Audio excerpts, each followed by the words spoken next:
S-400 को लेकर रूस अब तक क्या छिपाता रहा था? आखिर यूक्रेन युद्ध में रूस ने ऐसा क्या दिखा दिया है जिसके बाद S-400 को लेकर भारत की निकल गई लॉटरी? अब ब्रह्मोस की भी युद्ध में नहीं होगी कोई ज़रूरत, अकेला S-400 सिस्टम ही ठोक देगा दुश्मनों को। दोस्तों, आज रूस की तरफ से भारत के सबसे खूंखार हथियार को लेकर ऐसा जोरदार खुलासा हुआ है जिसने भारत को भी चौंका दिया है। रूस ने अनजाने में ही भारत को एक ऐसी खुशखबरी दे दी है जिसको लेकर भारत ने अभी तक सोचा भी नहीं था। आप इसे ऐसे समझ लीजिए कि रूस ने जिस महायोद्धा को भारत के हाथों में सौंपा था, आज उसी महायोद्धा के अंदर से ऐसी गजब की सीक्रेट ताकत बाहर निकल कर आई है जिसे खुद रूस ने इतने सालों तक दुनिया से छिपा कर रखा था।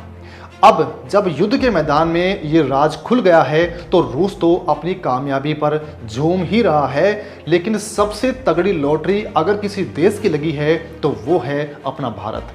दोस्तों, एक ही ऐलान से भारत की ताकत कई गुना और बढ़ चुकी है। यहाँ पर दोस्तों हमारे जहन में कई सवाल उठ रहे हैं कि आखिर S-400 को लेकर रूस अब तक क्या छिपा रहा था और अब यूक्रेन युद्ध में रूस ने S-400 की वो कौन सी छिपी हुई ताकत दिखा दी है दुनिया को जिसे देखकर भारत भी झूम उठा है। आखिर भारत में मौजूद चीन से अलग S-400 में भारत को कौन सी ताकत फ्री में मिल चुकी है जिसका इस्तेमाल अभी तक भारत ने किया ही नहीं था। एक ही झटके में भारत की निकल गई लॉटरी। आखिर कैसे अब अकेला महायोद्धा यानी S-400 मिसाइल डिफेंस सिस्टम अकेला ही युद्ध को जीत लेगा और कई सारे काम एक साथ कर देगा। दोस्तों, ये कोई हवाई बातें नहीं है, बल्कि इसके पीछे बहुत ही सॉलिड आंकड़े और ग्राउंड रियलिटी है जो आज मैं आपको डीकोड करके बताने वाला हूं। लेकिन उससे पहले भारत रूस की इस बेजोड़ दोस्ती के सपोर्ट में इस वीडियो पर एक लाइक कीजिए, वीडियो के नीचे कमेंट में जय हिंद जय भारत लिखिए और इसे अधिक से अधिक शेयर जरूर कीजिए। तो दोस्तों, इस पूरी कहानी की तह तक जाने के लिए हमें शुरुआत करनी होगी 4 और 5 अगस्त की रात से, जब आसमान से मौत बरस रही थी। ये वो रात थी जब रूसी वायुसेना ने यूक्रेन के कीव ओब्लास्ट इलाके पर एक ऐसा कहर बरपाया जिसने नाटो और पश्चिमी देशों के होश फाख्ता कर दिए। रूस ने यूक्रेन पर एक साथ 24 बैलिस्टिक मिसाइलें दागी। जब सुबह यूक्रेन की सेना ने इन मिसाइलों का मलबा और उनके उड़ाने का पैटर्न चेक किया तो उन्होंने इसे इस्कंदर M और S-400 की कैटेगरी में रखा। अब यहीं से सारा खेल और सारा सस्पेंस खुलता है, क्योंकि दुनिया भर के डिफेंस एक्सपर्ट्स अपना माथा पकड़कर बैठ चुके हैं कि ये हो क्या रहा है। दोस्तों, हम सब जानते हैं कि S-400 एक एयर डिफेंस सिस्टम है जिसका इकलौता काम आसमान से आने वाले फाइटर जेट्स या मिसाइलों को हवाओं में ही मार गिराना होता है। लेकिन यहाँ तो रूस ने S-400 की मिसाइलों से सीधे ज़मीन पर मौजूद ठिकानों को ही उड़ा दिया है। ये बिल्कुल वैसा ही था जैसे आप खुद को बचाने वाले किसी ढाल का इस्तेमाल सामने वाले की गर्दन काटने वाली तलवार की तरह करने लगे। इसी रूसी हमले का सबसे खौफनाक सच ये था कि यूक्रेन का पूरा एयर डिफेंस सिस्टम, जिसमें अमेरिका का दिया हुआ अरबों डॉलर का पैट्रियट सिस्टम भी शामिल था, वो एक भी मिसाइल को हवा में इंटरसेप्ट ही नहीं कर पाया। इसकी दोस्तों वजह यह थी कि पैट्रियट सिस्टम के पास इंटरसेप्टर मिसाइलों का स्टॉक वैसे ही कम हो चुका था और ऊपर से रूस ने हमला करने का जो नया तरीका अपनाया है उसने पैट्रियट के रडार को पूरी तरह से चकमा दे दिया है। अब दोस्तों, पैट्रियट के रडार को पूरी तरह से चकमा देने की ये जो कला रूस ने दिखाई है दुनिया को, इसके पीछे कोई जादू नहीं है बल्कि विशुद्ध तकनीक और सालों की गहरी रिसर्च है।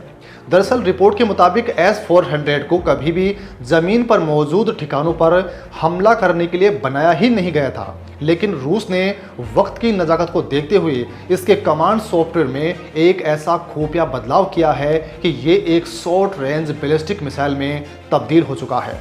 दोस्तों, ये कोई पहली बार नहीं है जब रूस ने ऐसा जुगाड़ बैठाया हो।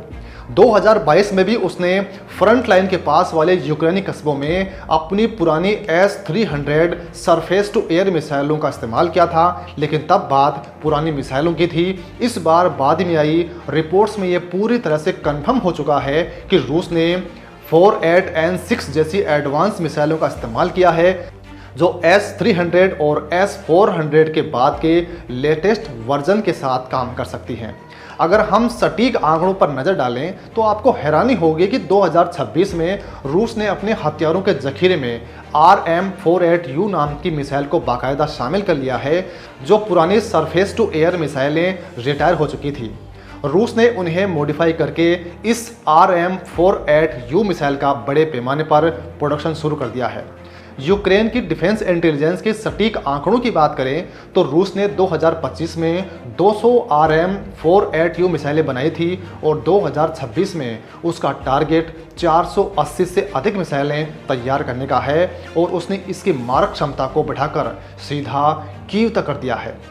दोस्तों, इसकी मारक क्षमता को बढ़ाकर सीधा कीव तक कर देने और इसके एक रेगुलर स्ट्राइक वेपन बनने के पीछे सबसे बड़ी ताकत है इसकी वर्टिकल कोल्ड लॉन्च तकनीक। यह तकनीक कोई आम तकनीक नहीं है दोस्तों। इसमें होता यह है कि जब मिसाइल फायर होती है तो लॉन्चर को दुश्मन की दिशा में घुमाना ही नहीं पड़ता है। मिसाइल बिना लॉन्चर घुमाए सीधे ट्यूब से 90 डिग्री ऊपर उछलती है और फिर हवा में ही अपने तय किए गए जमीनी कोऑर्डिनेट्स की तरफ मुड़कर फुल स्पीड में नीचे गिरती है। इसका सबसे बड़ा फायदा यह है कि दुश्मन के एयर डिफेंस सिस्टम पूरी तरह से भर में पड़ जाते हैं। उनके रडार को लगता है कि कोई एयर डिफेंस मिसाइल आसमान में फायर हुई है, लेकिन जब तक उन्हें समझ आता है कि ये बैलिस्टिक ट्रेजेक्टरी को लेकर उनके ही सिर पर गिरने वाली है, तब तक गेम खत्म हो चुका होता है। हालांकि अगर हम बिल्कुल फैक्ट्स पर रहें तो एक रेगुलर बैलिस्टिक मिसाइल के मुकाबले इन एयर डिफेंस मिसाइलों में भारी वॉरहेड यानी बारूद थोड़ा कम होता है और ज़मीनी हमलों के लिए सटीक गाइडेंस की कमी होती है। इस वजह से इसकी विनाशकारी क्षमता और सटीकता थोड़ी कम होती है, जो इन्हें रिहायशी इलाकों के लिए बहुत खतरनाक बनाती है। फिर भी युद्ध के मैदान में जो मनोवैज्ञानिक खौफ और तबाही ये मचा रही है, उसका असर दुनिया साफ देख रही है। दोस्तों, दुनिया जो साफ असर देख रही है, उसी सफलता और तकनीक ने असल में भारत के लिए एक बहुत बड़े और नए दरवाजे को खोल दिया है। दोस्तों, आप खुद सोचिए, भारत ने रूस से S-400 के 5 स्क्वाड्रन की डील की थी, जिनमें से अधिकतर हमें मिल चुके हैं और वो चीन और पाकिस्तान के बॉर्डर पर मुस्तैदी के साथ तैनात भी हैं। अभी तक हमारी सेनाएं S-400 को सिर्फ एक सुरक्षा कवच मानकर चल रही थी। हमें यही पता था कि अगर चीन और पाकिस्तान कोई मिसाइल या फाइटर जेट भेजता है तो S-400 उसे 400 किलोमीटर दूर हवा में ही भस्म कर देगा, ठोक देगा। लेकिन रूस के इस हालिया कारनामे ने भारत को एक अमोघ शक्ति बिल्कुल फ्री में दे दी है। मतलब अब लद्दाख और अरुणाचल प्रदेश के बॉर्डर पर बैठा हमारा S-400 सिस्टम सिर्फ एक ढाल नहीं है, बल्कि वो एक ऐसी तलवार बन चुका है जो ज़रूरत पड़ने पर चीन के अंदर घुसकर उनके ज़मीनी ठिकानों, उनके रडार स्टेशनों और उनके कमांड सेंटर्स को मटियामेट कर सकता है। और दोस्तों, सबसे बड़ी बात यह है कि भारत को इसके लिए एक भी रुपया खर्च करके कोई नया सिस्टम खरीदना नहीं पड़ेगा। दोस्तों, रूस ने यह साबित कर दिया है कि सिर्फ सॉफ्टवेयर कमांड में बदलाव करके हमारी एयर डिफेंस मिसाइल रातों रात एक डेडली बैलिस्टिक मिसाइल में कन्वर्ट हो सकती है। ये एक ही झटके में भारत की लॉटरी लगने जैसा है, जिसमें हमारे पास रखे हुए हथियारों की वैल्यू और ताकत अपने आप में डबल हो चुकी है। दोस्तों, हमारे रखे हुए हथियारों की वैल्यू डबल होने और बिना कोई एक्स्ट्रा पैसा खर्च किए मिली इस ताकत ने आज चीन और पाकिस्तान को पूरी तरह से बैकफुट पर धकेल दिया है। पाकिस्तान की तो हम बात ही क्या करें, उनके पास तो वैसे भी S-400 का कोई तोड़ नहीं है। लेकिन चीन जो अपने HQ-9 एयर डिफेंस पर बहुत इतराता है, उसके लिए ये एक बहुत बुरा सपना है, क्योंकि भारत के पास पहले से ही ब्रह्मोस जैसी दुनिया की सबसे अचूक क्रूज मिसाइल है और प्रलय जैसी खतरनाक बैलिस्टिक मिसाइलें भी हैं।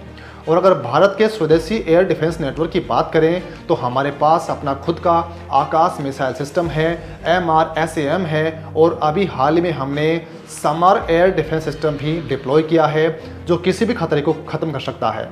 यानी हमारी हवा की सुरक्षा तो पहले से ही एकदम चाक चौबंद है, जिसके चलते हम S-400 को ऑफेंसिव रोल में भी इस्तेमाल करने का रिस्क ले सकते हैं। हालांकि दोस्तों, हमारी इस पूरी रिपोर्ट पर आपका क्या कुछ कहना है, कमेंट में लेकर हमें ज़रूर बताइएगा। बहुत बहुत धन्यवाद।